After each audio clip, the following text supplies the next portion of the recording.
Boa tarde, Beto. Boa tarde, ó. Tudo bem? Tudo bom? É um prazer falar com você, receber Igualmente. você, contar um pouco da sua história, contar um pouco dos trabalhos em que você tem na televisão, na sua carreira profissional. Para a gente é um prazer imenso. Obrigado, obrigado. Estou aqui para falar, tirar dúvidas, falar da minha carreira e tirar as dúvidas que você ou mais alguém tem. Obrigado. Você é uma lenda viva, né? Porque assim, você faz parte de uma jornada de muita gente, né? Principalmente hoje, a galera que tem um pouco mais de 20 anos, com certeza brincou, sonhou, admirou os seus personagens na TV e até mesmo os pais, né? Aquela faixa etária um pouco também acima dos 30 anos, pôde também te acompanhar no Caceta e Planeta. E hoje ter você aqui, as pessoas conhecendo a sua imagem, conhecendo o Beto Dornelas, né? Para a gente é muito gratificante, é muito legal. Eu já quero te fazer uma pergunta assim. Eu sei que você não é muito adepto a dar entrevistas, né? Você é um Então, pouco mais eu tenho essa reservado. dificuldade. Pode perguntar.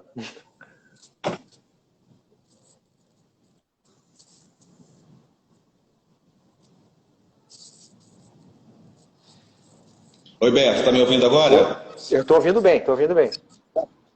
Tá. Eu disse assim, você é um pouco mais reservado, né? Você prefere que as pessoas conheçam os seus personagens, os seus fantoches, os seus bonecos, do que a você. Sim. Eu tenho assim, como eu disse para você, eu gosto de ficar mais embaixo do boneco, por trás deles, do que aparecendo.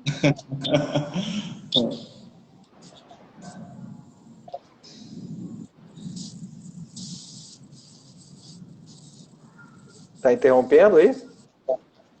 Tá dando um delay aqui na Para mim tá internet, normal. mas vamos lá. Você foi um dos criadores, né, e um dos coordenadores também. Beto, você me ouve? Eu estou ouvindo e vendo você, normal. Para mim tá Tá normal aqui. certo, então. Então vamos lá. Você foi um dos coordenadores e um dos criadores de diversos personagens importantes na TV brasileira. Nós vamos começar pelo sítio do Pica-Pau Amarelo, pode ser? Tá, tá. Uhum. Então, de 2001 a 2007, vocês, né, enquanto representantes de uma das companhias de maior expressão no país, que há 40 anos, né, vocês já estão no mercado, vocês estão em atuação, vocês dão uma nova cara, né, se é que eu posso dizer assim, aos personagens que já existiam nas obras de Monteiro Lobato, que foi de 2001 a 2007. Conta pra gente como que foi esse trabalho, Beto. Na verdade, vem lá um pouco mais de trás, né? Porque como a gente tinha feito TV Colosso e algumas outras coisas já na Globo, o saudoso diretor Roberto Talma, né? Conhecendo o nosso trabalho, nos chamou para construir. Na verdade, a concepção dos bonecos não foi nossa.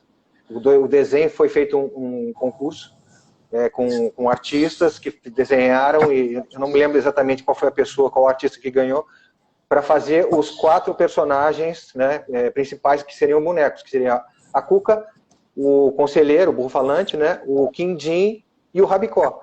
E aí esse desenho para a gente já chegou pronto. O que o Talma queria, disse, olha, a gente quer que vocês utilizem a mesma técnica que vocês utilizaram na TV Colosso. E a gente já tendo aquele know-how, né, nós construímos a partir daquele desenho, fizemos os bonecos. O nosso trabalho mais complexo seria bolar aonde teriam as expressões, porque os bonecos, além de bater a boca, também piscavam, o olho virava para um lado, para o outro, subia, descia, alguns tinham um beiço, alguma coisa diferente. E aí foi onde o nosso trabalho mais foi onde mais apareceu, assim, nesse sentido, na expressividade dos bonecos, né? Passando do desenho para o 3D, com boneco falante e com expressividade. Então, você estava por trás também daqueles personagens ali? Não, né? Você apenas foi um dos idealizadores desse projeto.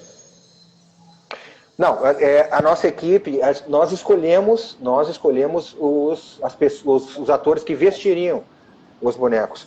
Mas, também sugerimos os dubladores, nós sugerimos também os dubladores que já trabalhavam com a gente desde a TV Colosso, que foi a Mônica Rossi, o Mário Jorge, o Mauro Ramos e o Márcio também, Márcio Simões. Acho que esses 4 que faziam. E nós tínhamos a equipe já de manipuladores também, porque os bonecos, eles têm uma pessoa dentro para vestir, mas tem 1 ou 2 pessoas com o rádio controle para fazer as expressões, né? A boca mexendo, o olho e tudo. Então a nossa equipe, ela já estava acertada e fechada para fazer. Nós apenas trouxemos as pessoas, os atores que vestiriam os bonecos. Nós fizemos testes com esses atores e passamos para o tal, mas olha, essas pessoas aqui não, beleza, e aí a partir daquilo já fomos direto para as gravações.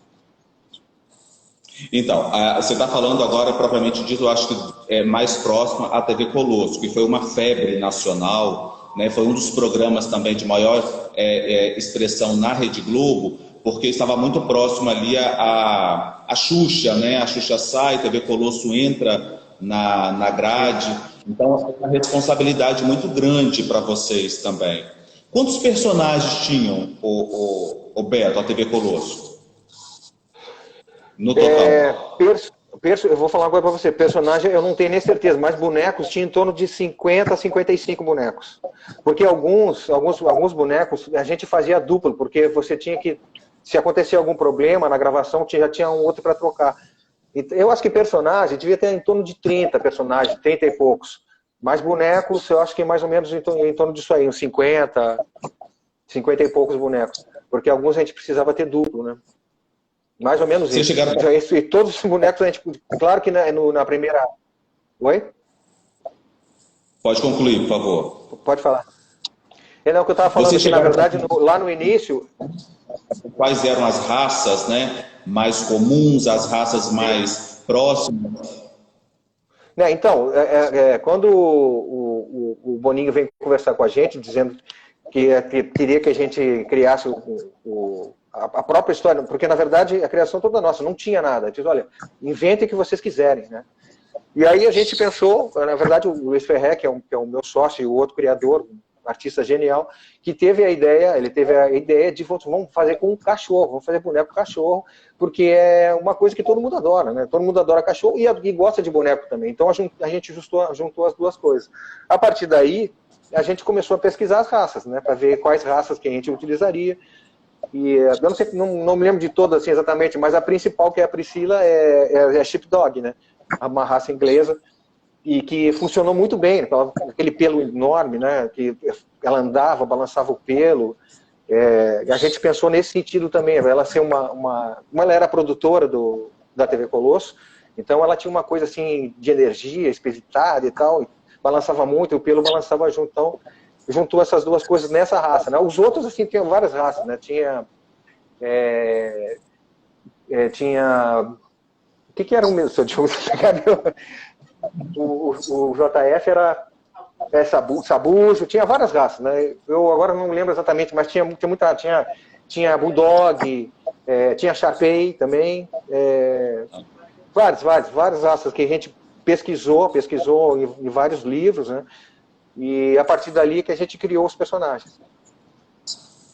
Quanto tempo demorou esse projeto? Até vocês confeccionarem os bonecos, né, os personagens, e vocês começarem lá o ritmo de gravação e o programa ir ao ar?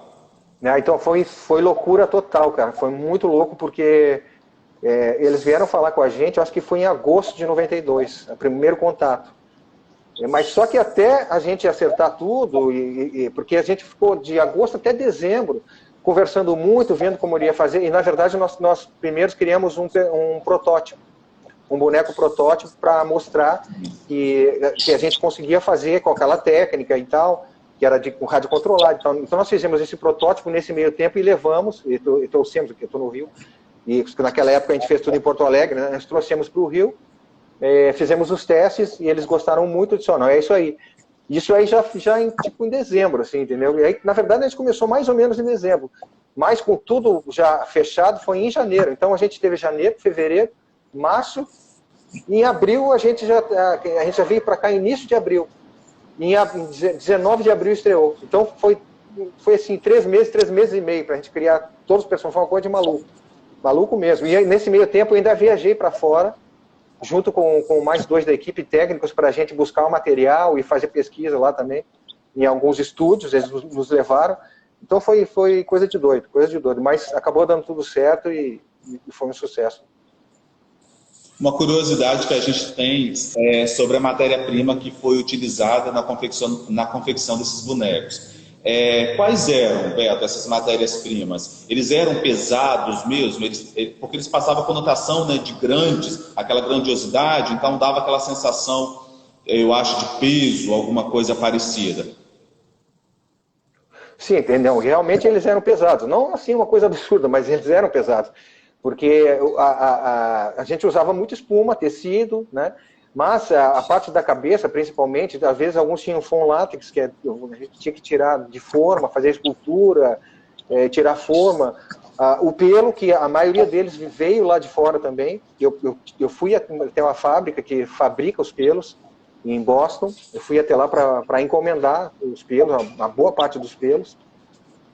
E o principal dos materiais foi isso aí, realmente. Era espuma, tecido e tal, foam látex e os pelos. E a pelúcia, algumas pelúcias e tal, que a gente usava por cima dos bonecos. Era o principal. Claro, a maioria deles tinham, os grandes tinham radiocontrole, tinha as expressões que mexiam e tal. E os pequenos também tinham movimento nas pálpebras, nos olhos, que a gente aí fazia com gatilho, mas também era eletrônico. Só um ou outro que tinha mecanismo por cabo, que era tipo as pulgas, não sei se você lembra das pulgas, o Faltergate, que apresentava no jornal também, esse aí também era um mecanismo cabo, mas a maioria tinha muita eletrônica nos bonecos. Foi uma loucura para vocês quando vocês receberam esse convite, essa proposta, né, da Rede Globo para ter um programa de cachorro, vamos dizer assim, na TV. Como que você recebeu, sabe, esse convite? Foi uma coisa de louco, porque vocês esperariam que um programa de cachorro fosse dar tanta audiência, fosse fazer tanto sucesso, que vocês fossem viajar o país todo com essa cachorrada toda? Porque a gente já tinha feito um programa, nós fizemos um programa na Rede Globo chamado Clip Clip, e foi em 84, 85, que foi o primeiro programa que o Boninho dirigiu, né? Era um programa de clipes. Ele tinha 21 e eu também na época tinha 21 anos, nós dois temos a mesma idade, né? E aí ele nos chamou para fazer, porque a gente tinha trazido um espetáculo aqui para o Rio, ele assistiu, adorou e tal, e disse, pô, eu quero fazer com os bonecos de vocês apresentando, né? E aí, como ia acontecer a saída da Xuxa, aí a Globo ficou meio assim, pô, o que a gente vai trazer? E aí, você sabe que os Boninho disse, não, vamos trazer os caras para fazer um projeto, porque na época a família Dinossauro estava bombando, né? Então, essa época estava bombando. E por isso também que o Boni falou assim, pô, não, a gente tem que trazer essa técnica para esse espaço de horário. Vamos trazer que também é certo, né? É claro que quando surgiu o convite para a gente não esperava que a gente fosse pegar essa responsabilidade, né? Da gente substituir a Xuxa. Pô, uma responsabilidade muito grande e não ia poder... Sim, imagina. E aí, como é que ia ficar a audiência? Mas quando a gente imaginou, né, a TV Colosso, como eu falei para você, cachorro, boneco, e fora que, como eles nos deram liberdade também, de trazer as pessoas, os artistas para trabalhar, né, tipo os redatores, os dubladores, os manipuladores, além deles nos darem também o respaldo da equipe da própria Globo também, cenógrafo, tudo, só os melhores, né? Então, não tinha como não dar certo, né? Então, era tanta gente boa, talentosa, trabalhando junto, com uma ideia bacana, né? Inicialmente legal, eu acho que era difícil de não dar certo. Né? Então, a gente desde o início estava confiante. A gente tinha claro, uma apreensão, mas confiança a gente sempre teve, né?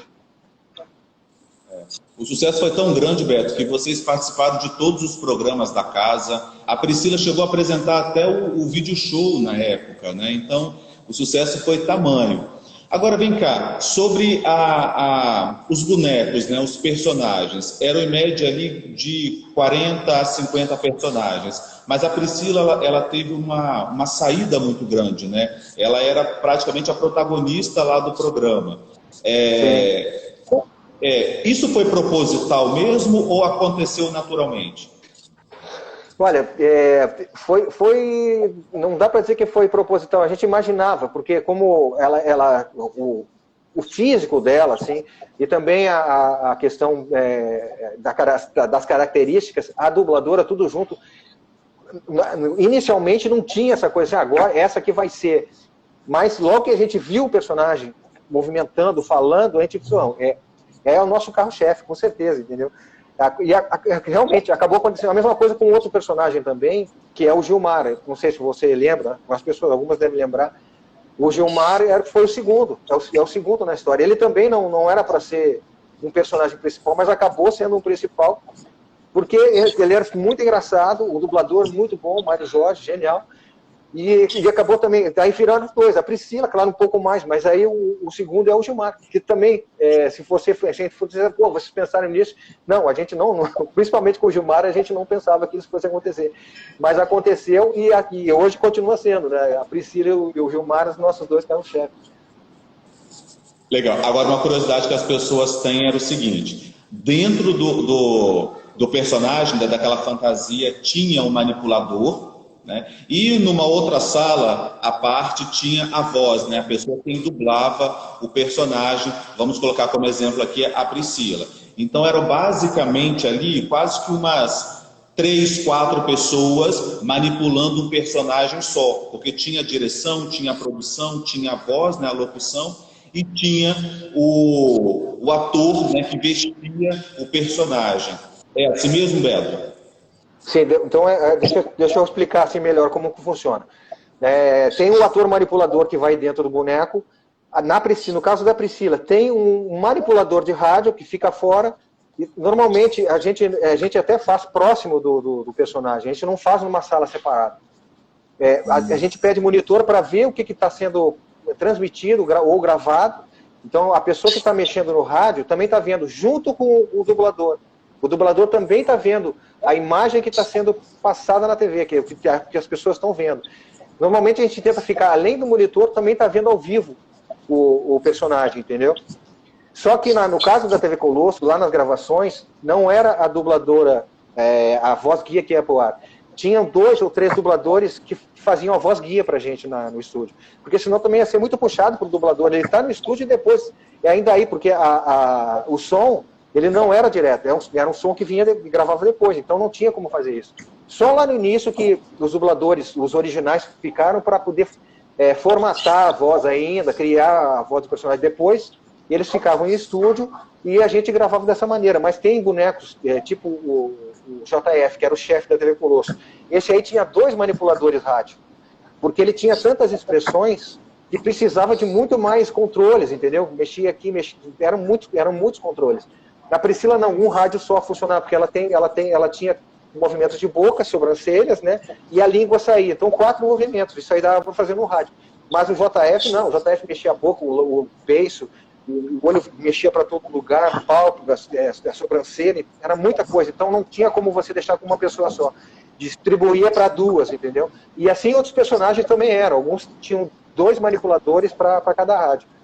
Então, assim, se você for pensar, tinha personagem que tinha 4, 5 manipuladores. E alguns até mais, como o Borges e outros que, por exemplo, eu manipulava o Borges, que era o que fazia, eu controlava, que era quem controlava, o personagem controlava, o que é o ar, né? Falando na ficção. E aí eu manipulava a cabeça e tinha uma outra pessoa que manipulava as mãos. Então, só no boneco ali, eram 2 pessoas, entendeu? E ainda tinha uma pessoa fora que mexia no rádio, porque ele também tinha expressão. Então, se você for somando, é quase que infindável. Fora outra coisa. Tá? Não, outra coisa também que às vezes... Sim, e tinha personagens que não tinham um ator fixo. Às vezes revezavam. A própria Priscila, claro que o Paulo Adriani, que é o que hoje continua sendo o ator principal, e ele fez muito mais, mas tinha outras pessoas que também entravam no fantasia, pela questão também de tempo, tinham muitas cenas, então cansava também, né? Então tinha que fazer uma troca. Então não dá para falar, às vezes, essa pessoa fazia esse personagem ou outro. Tinha mais ou menos um acerto para cada um, mas nem sempre. Então a gente também tinha um certo revezamento, né, nos personagens. Entendi. E qual era o ritmo de gravação? Vocês tinham que gravar todos os dias? Tinha um horário para começar e um horário para terminar? No início, nós passamos um mês gravando todos os dias, sem folga, porque senão a gente não ia conseguir botar à frente.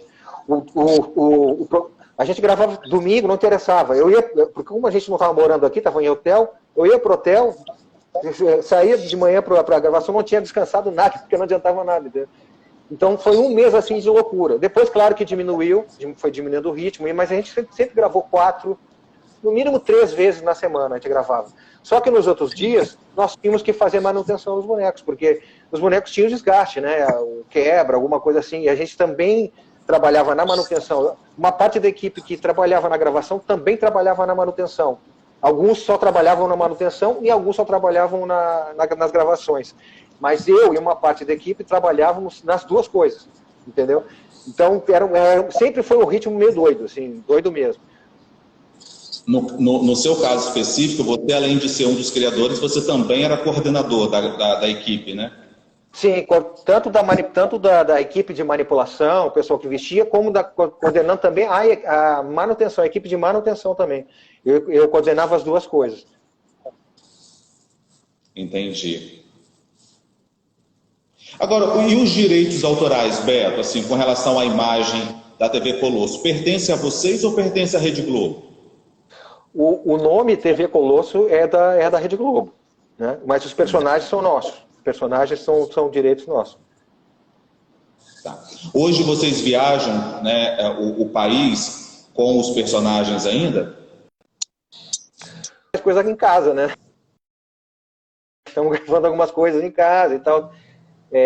A gente entrou no TikTok com Priscila Colossal. Se alguém quiser ir lá para a gente estar com alguns vídeos lá. Mas a gente, na verdade, sempre está fazendo algum tipo de planejamento, mas não tem nada certo, né? Eu vi até a sua live com o Paulo Adriano, ele estava falando lá, mas a gente realmente está conversando, mas por enquanto não tem nada certo, né, da gente voltar para alguma coisa na televisão mesmo, entendeu? Mas a gente está conversando. Só que por enquanto não dá para falar.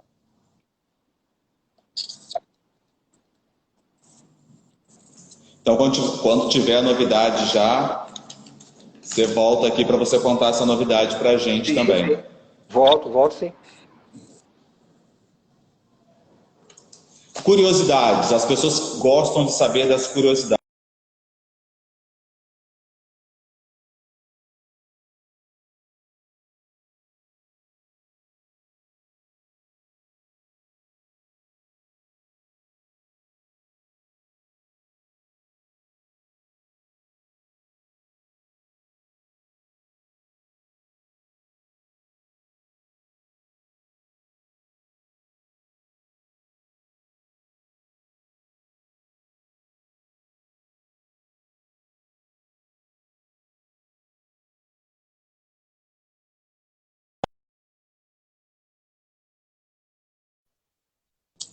Elton, agora voltou.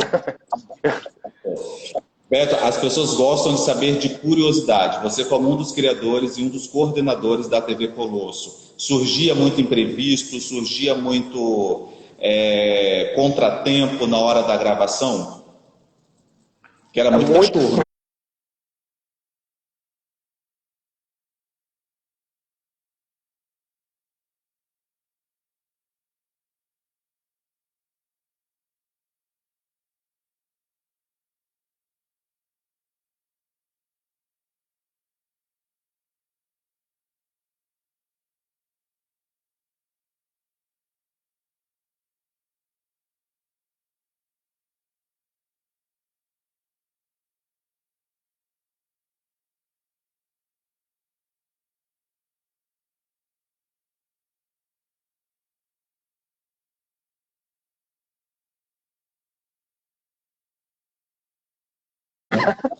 Sim, não, era coisa de doido, cara. É porque tinha muita gente para ajudar, né?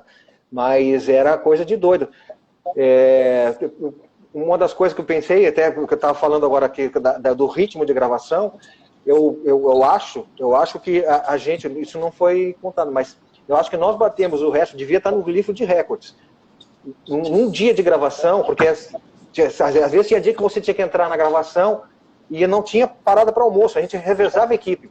Uma parte da equipe continuava gravando, outra ia almoçar, saía do almoço, voltava e ia de novo, porque não parava simplesmente a gravação, para vencer, porque era muito tempo durante a manhã, né? E teve um dia que nós fizemos 141 cenas. 141 cenas. Eu acho que não existe outro programa que tenha feito tanta cena no dia. Isso não foi, deveria estar registrado lá no livro de REC, foi uma coisa de doido, entendeu? 141 cenas, eu nunca ouvi falar. Hoje, quando a gente vai lá para ver alguma gravação de novela, coisa assim, eles têm 10, 15, sei lá, no máximo, uma coisa assim, entendeu? Claro que tem cenas que são mais complexas, mas a gente também tinha cena bastante complexa, né? Então, não todas, claro, algumas eram mais simples, mas para fazer 141 cenas no dia, olha, eu duvido que hoje alguém ainda faça isso. É sucesso mesmo. Agora, fala para a gente também um pouquinho do seu currículo, né? Porque as pessoas, com certeza, quando você começar a falar os personagens em que vocês criaram propriamente para a televisão, as pessoas vão ter mais noção da grandiosidade, da importância que você tem para a cultura do nosso país. Quando eu falo a cultura do nosso país, é porque vocês, né, enquanto grupo, né, dos 100 modos, vocês já há 40 anos vocês atuam fomentando a cultura do nosso país. E há 40 anos vocês estão ali trabalhando o imaginário, né? Nós, enquanto telespectador, nós estamos em casa e nós não temos noção da dificuldade que vocês têm para criar, da dificuldade que vocês têm para emplacar, inclusive, alguns personagens que fizeram e fazem ainda muito sucesso na história da TV.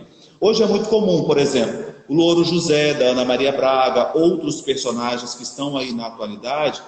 É claro que vocês foram os precursores, né? Vocês é que iniciaram esse projeto de bonecos, né, na televisão. Então, quais foram, Roberto, os maiores personagens e quais foram os personagens que nós podemos falar aqui que vocês criaram para a TV? Foram muitos, né? Mas também não dá para dizer assim que nós somos os precursores, porque já tinha lá Vila Sésamo, claro, né? Também que era um programa que veio lá de fora, mas tinha também a parte daqui. Então, assim, no Brasil foi novidade. Sim. Então, a gente, olha, nós fizemos teatro, muito teatro lá em Porto Alegre, aqui no Rio também a gente fez, trabalhamos muito em propaganda, fizemos muita coisa, fizemos muitos shows também, tipo o Cleito e o Cledir, nós trabalhamos muito com Criança Esperança, Rock in Rio nós fizemos, cinema a gente fez Super Xuxa contra o Baixo Astral, trabalhamos na Xuxa, fizemos o Castelo Rá-Tim-Bum, o filme também, nós trabalhamos no filme do Castelo Rá-Tim-Bum, e de personagens na televisão, tem muitos, assim, então, o que eu come a cola aqui para te lembrar mais ou menos, né? A gente fez, a gente trabalhou no Plumpt Plact Zoom, no especial, mas aí com personagens nossos, que o diretor nos chamou para levar os personagens para esse especial, né? Nós fizemos o Clipe com o Boninho, que foram personagens que nós criamos também, eles apresentavam, acho que só quem é da minha idade aí, porque você nem era nem nascido nessa época, né? Que foi lá em 85. Turma do Didi, nós participamos também com um personagem que chamava Didino, que era um dinossauro, que a gente fazia Caceta e Planeta, nós fazíamos o Saddam, que era o cachorro do Massaranduba, né? Programa da Angélica, nós fizemos vários bonecos, na Xuxa nós fizemos vários também, muitos bonecos, para show também da Xuxa nós fizemos o Tchutchucão, Bila Bilu, todos os personagens. Só um pouquinho que a minha esposa está me ajudando, que ela trabalha comigo, né? Sim, eu vou chegar lá, amor. Ela está querendo que eu fale lá do Louro José. Louro José veio para a Globo e nós que assumimos o Louro José. Nós repaginamos o Louro José quando a Ana Maria Braga veio em 99 para a Globo. E nós repaginamos o Louro José, né? TV Globinho a gente fez também, vários personagens para TV Globinho. Turma da Mônica, um projeto que passou pouco também, que acabou não acontecendo na Globo, mas nós fizemos vários bonecos da Turma da Mônica. Zorra Total, também a gente participou muito também com alguns personagens.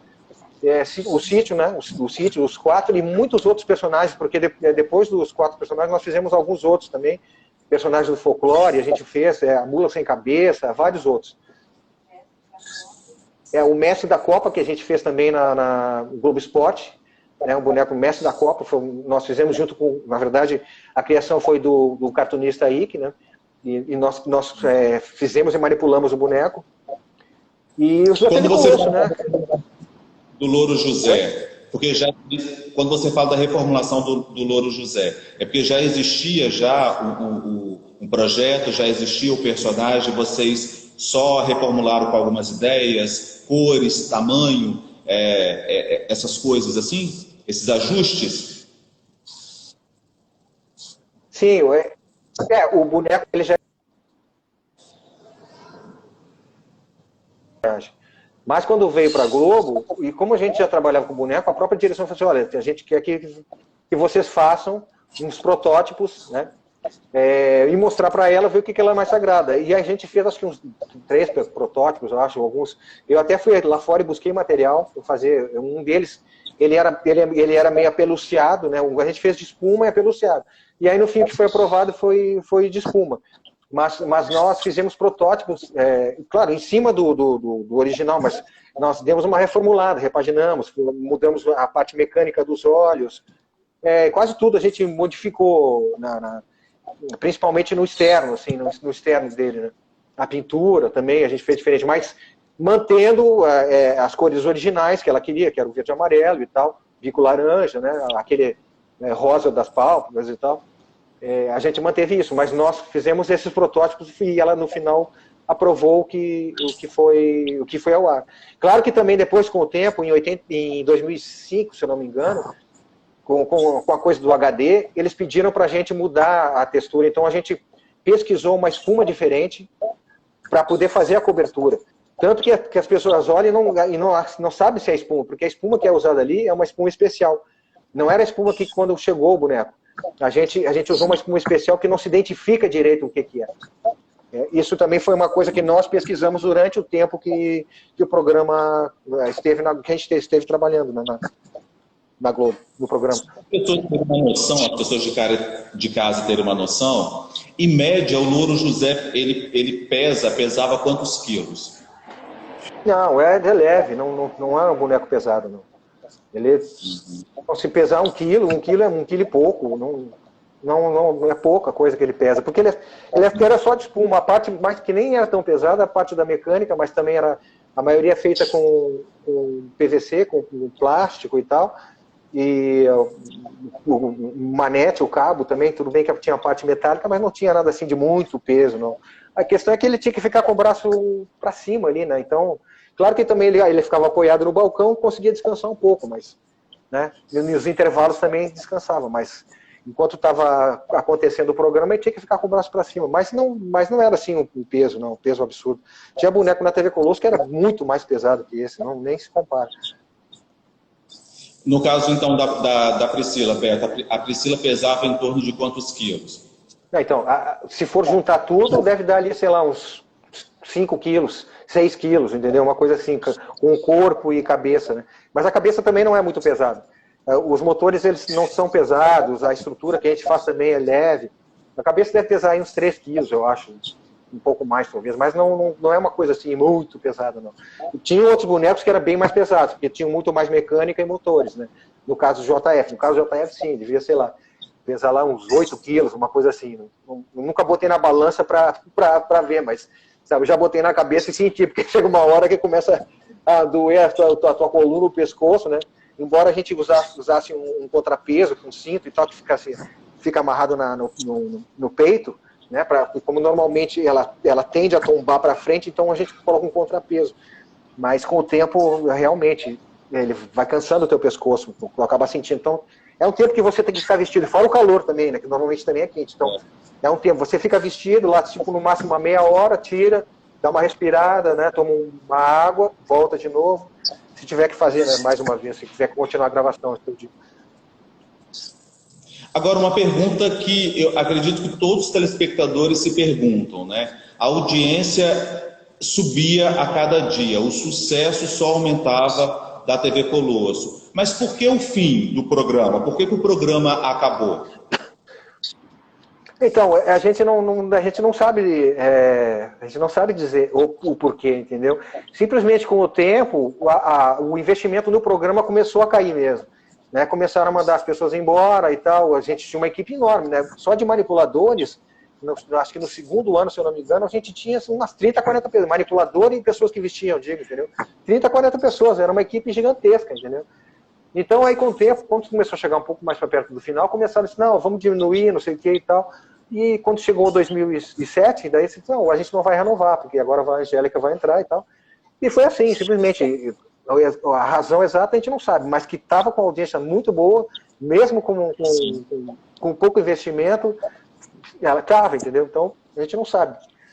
Mas é assim, né? Eu acho que nem tudo vai durar por muito tempo, então a gente espera que um dia a gente volte, né? Hoje, se vocês receberem algum convite de uma outra emissora, vocês podem trabalhar com os mesmos personagens numa outra emissora? Então, a gente fica complicado, né? Porque tem um nome e tal, a gente prefere trabalhar com eles, entendeu? Então, se for em outra emissora, tudo bem, mas não esses personagens. A gente pode criar coisas novas. A gente está sempre criando personagens. Nós somos criadores, entendeu? Assim como a TV Colosso, a gente pode criar qualquer outro projeto com outros animais, bichos, seres imaginários, ETs, o que for, entendeu? A gente pode criar um projeto novo. Isso não é problema nenhum para a gente. Só a gente para pensar e vai e cria. Mas com a Colosso, a gente, se tiver que voltar, provavelmente vai ser lá, entendeu? Entendi. Beto, eu quero mais uma vez te agradecer, tá? Agradecer a sua participação. Mais uma vez eu quero mostrar para você o quanto eu admiro o seu trabalho, o quanto você é importante para a cultura do nosso país. Obrigado mesmo pela essa colaboração, pela sua inteligência, pelo seu profissionalismo. Cara, você é sucesso. Você tem que aparecer mais vezes porque você é sucesso. Obrigado. Obrigado. Tem alguém perguntando aqui se eu manipulava o Louro José. Não, eu não manipulava. Na nossa equipe só construía e dava manutenção. Quem manipulava, infelizmente, faleceu, né? O Tom Veiga. E tá uma polêmica aí, né, envolvendo o Tom Veiga. Você tem acompanhado? Pois é. Mais ou menos. Não... Tenho visto algumas coisas. Espero que tenha sido uma coisa que foi muito triste, mas, né, que não tenha sido nada de diferente, né, do que está dito até aqui, pelo menos. Beto, obrigado. Eu quero agradecer a sua esposa aí pela produção, tá? Pela ajuda. Ela está trabalhando aqui do lado. Qual o nome dela? Ele está te agradecendo aí. Ele está te agradecendo. Está mandando beijo para você. Outro. Beijo dado. Sucesso, Beto. Até o nosso próximo encontro. Valeu. E quando tiver, é só mandar para a gente aqui. Fala para você. Um abraço. Valeu, abraço.